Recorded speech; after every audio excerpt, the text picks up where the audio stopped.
folks, Matt Colville here. I am the design director at MCDM, which means it's usually my job to define the high-level goals of the design.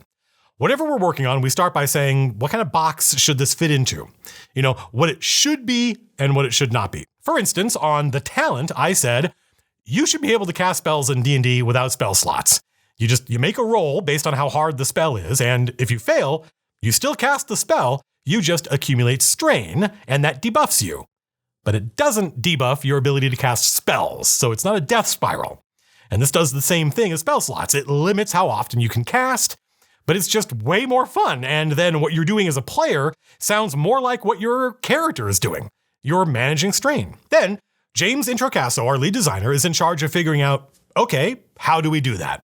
And in the process, things can change pretty radically. In reality, it's a lot more fluid than I just made it sound. Every step in the process, there's a lot of back and forth, and it becomes sort of impossible to pick one person and say this was their idea. You know, well, maybe that it should work like this was my idea, but how it should work like this was James's, and the final result is a blend of all the best ideas of all the people that worked on it. Anyway, I said in the last video that we made a lot of progress really quickly by focusing on rapid prototyping. We'd already spent the better part of a year, 2022, just talking casually about what kind of game we wanted to make. So we started with this list of ideas and just vague goals. Things about games we didn't like and things about games we did. And what seemed like, and might actually be, some original ideas. I mean, all ideas are original, it's just that some of them have been thought of before. So when we got everybody together in person, it only took about a day to say, okay, we talked about a lot of stuff last year. What do we actually believe? And by the end of that first day, we had a core die mechanic, stats, enough to actually start playing. So on day 2, we played our game. James whipped up some prototype heroes, some goblins, and we fought them. Very early on, in this first encounter, us versus goblins, the GM asked one of the players what their stats were. We liked the idea that each stat was also a defense you could attack. We still like that idea, but it's changed a little. Anyway, the GM made a roll, stopped, and turned to one of the players and asked, what's your agility defense? I watched this happen, and I didn't like it. I was used to it. All dungeon masters are used to rolling the dice and then asking some version of, what's your armor class? So it wasn't like a new experience or anything, but I was working really hard to see everything with fresh eyes.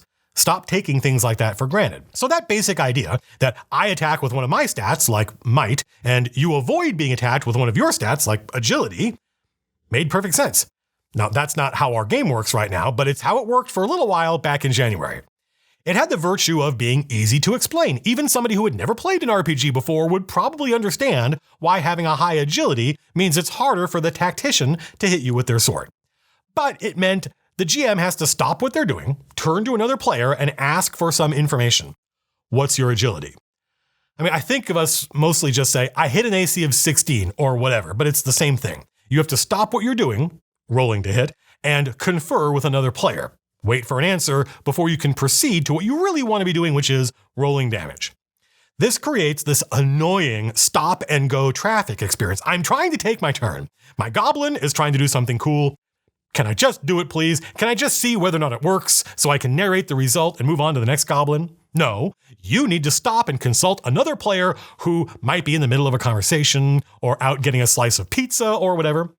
Or you're in the middle of doing your thing and a player wants to react to your action, hoping to stop it before it resolves. Counterspell. Is this fun? In a game about fighting monsters, the GM has a lot to do. The player is only running one character, but the GM is running all the monsters with many different special abilities. You're trying to remember them all, remember how they all work together. So you're a bit pushed. And you just want to know, did this goblin's thing work or not? The GM stopping in the middle of what they're doing to ask another player, what's your agility? Or I hit an AC of 16, did I hit? And then waiting for the answer before proceeding does not seem fun. Why? Well, I think it's because it interrupts flow. Flow is a state of immersion in a process.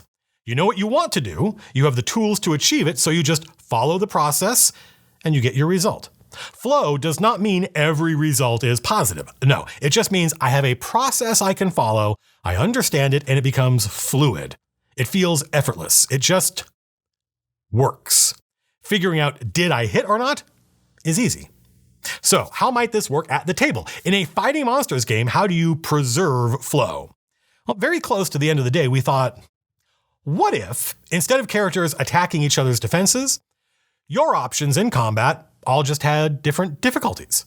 Casting spells becomes about how hard is this spell to cast and how good am I at casting. Weapon attacks are about how hard is this maneuver I'm attempting and how good am I at fighting. I know I've played games that work this way. The target, aka your victim, can still resist or diminish the effects of your cool thing, but not the likelihood of success. Your target may have lots of ways to react to your success, but they can't actually interrupt you while you're in the middle of doing your thing. This suddenly seemed very interesting. Now my turn is about how much risk am I willing to take on? Use the easy maneuver with a low result or the really hard one with a really powerful result? My choice. But I do not need to consult anyone else. I don't need to stick Post-its on my screen with everyone's defenses written down and then remember to update them whenever they change, which, given how often they change in some games, is a fool's errand. I can just take my turn. I still have to worry about success and failure, but I can determine that on my own, without needing to stop and confer with someone else after I roll. Now, spoilers, we did not go with this idea, but it seemed like a fertile area to explore. That immediately led to the next question, one we'd been talking about all day, but now the I don't need to consult you to take my turn idea put it into the foreground. What happens if I miss? It sucks. I miss. Next. Right? I do nothing. My turn is over. Next. Is profoundly unfun. It just sucks. Why? Well, I think the real reason is not because you didn't succeed. No. There are lots of examples in games where failing can be just as interesting as succeeding. I think it's worse than that. It's not just that you failed. Nothing happened. You spent 20 minutes waiting for your turn, looking forward to it, imagining dope shit, and then it's your turn and nothing happens. You roll a die, you look at the number, you say, I missed. Next. That is unfun and undramatic. I can't imagine anyone enjoys this. So what, if anything, is the alternative? I think for a while we assumed that having no null result just meant you couldn't miss, right? If missing is the worst thing that can happen, and everybody agrees it is unfun, and then you just delete that result, then all the results you have left are all different versions of I hit, right? You could probably math it to make them both the same. If I normally miss 35% of the time, but I do 8 damage when I hit, you could just say you hit every round and only do 5 damage each time. You could figure that math out to make those mathematically the same. But what if the worst possible result was your enemy gets to do something? Hey, that's interesting. It's sort of exciting, actually. Actually, you know what it is? It's dramatic. Now we have this new potential result. The goblin gets to do something. Oh no, we hates that. With this new dramatic and bad, but not necessarily unfun result, we can delete the null result. I miss, nothing happens next, and still have success and failure. That felt like something. That felt like we might be onto something. Is there a way to make it so that on your turn, you're rolling, people like rolling dice, but you're rolling to see how effective you are? If you're very effective, bad things happen to your enemy. If you're not very effective, something bad, but not too bad. We don't want to disincentivize people from attacking. So something bad, but minor happens. No null result. No attack roll. No, I miss, next. But there's still success and failure. What if on your turn, you could just take your turn? You didn't have to stop in the middle and get some data from another player. And what if you didn't have to worry about nothing happening? No, I miss, next. Would that be fun? Would that be more fun than the game you're already playing? Well, next video, we'll talk about how we experimented with initiative and what happened when we tried a new initiative system and no attack roll. Spoilers, it went really well.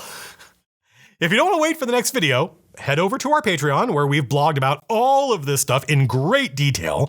It's $8 a month, but at some point in the future, after the testers have gotten a couple of rounds with it, the patrons will have an actual playtest packet, and you'll be able to play our game. If you got better things to do with your money, I do not blame you. Just wait for the next video. Until next time, folks, peace out.